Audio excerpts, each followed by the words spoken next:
વ્યવસ્થા હોય છે ભાવિકોને શું સંદેશ?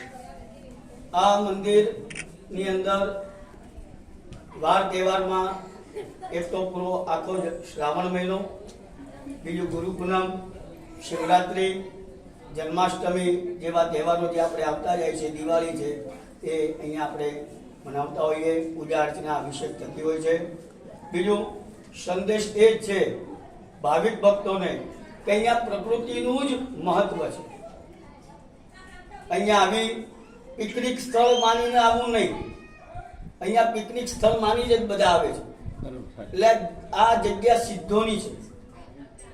અહીંયા તપ કરવાની જગ્યા છે, પોતાનું અનુષ્ઠાન કરવાની જગ્યા છે. પણ અહીંયા આવે અમે ફરવા જાય છે, ફરવા માટે અહીંયા આવવાનું નથી. અહીંયા દર્શન અર્થે આવવાનું છે, ભગવાનના આશીર્વાદ લેવા માટે. બીજું અત્યારે તો મોબાઈલ થઈ ગયા છે, મોબાઈલથી ફોટા પાડી પડે, ફોટા પાડવાનું બંધ કરી અહીંયા અડધો કલાક બેસી ભગવાનનું જપ, ભગવાનના તપ, ભગવાનની આરાધના કરો.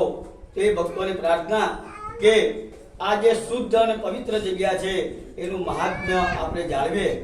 અને અહીંયા પગ ધોવાનું અહીંયા પણ અહીંયા એક મહત્વ મૂકેલું છે બાપુએ કે ચપ્પલ ઉતારી પગ ધોવી પવિત્ર થઈ અને પછી અહીંયા ભગવાનના દર્શન કરવા.